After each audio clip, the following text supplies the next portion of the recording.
عزیزان، یک مصیبت دیگر در ما این است که نگاه کنید، درباره خویش و تبار شوهر چه خیلی گفتم. مثلا خواهرام میگن چیکار کنم دل من میکفد، یا من پس چیکار کنم اگر شکایت ممکن است. چه خیلی گفتم شکایت ممکن نیست، گپ وجود ندارد. ما بعضا شکایت میکنیم و از راه مشکلی رو حل میکنیم، اما شکایت چه خیلی گفتم از غیبت و از تهمت و از دو گروه رو با هم به جنگ خیزانیدن فرق میکند.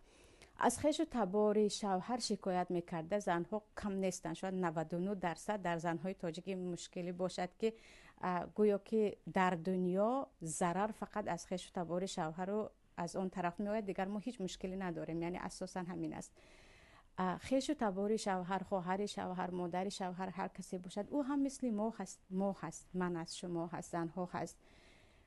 اگر صاحب بیمار نیستن وقتی با آنها صحبت کردید حتما باید بفهمند. به جای اینکه برویم به شوهر شکایت کنیم که مادرت رو غندار، مادرت رو دیگر از پیش شو، یا اینکه از پی خواهرت شو دیگر من نمیتوانم، چی می شود روبرو صحبت کنیم. من پیشتر هم همین قصه رو شاید به شاگردها گفته بودم که با یک در مصر همسایه داشتم، زنی که با خشتومنش زندگی میکرد سالهای درازه. در مصر عموما در عرب ها با خشتومن زندگی کردن وجود ندارد، همه جدا جدا زندگی میکنن تا زندگی همدیگر را زهر نکنن. عادتشان همین است، برعکس ما.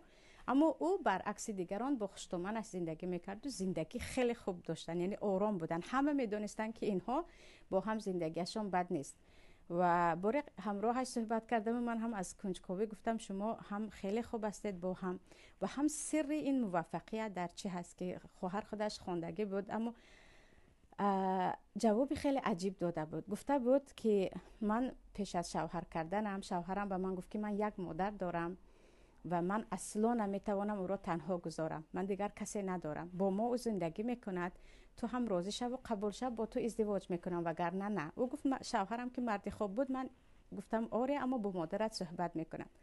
بعد میگن من به همون مادرش گفتم که یعنی وقتی شوهرم نبود، مادر من همراه تو زندگی میکنم، تو هم مادر هستی، من هم مادر دارم.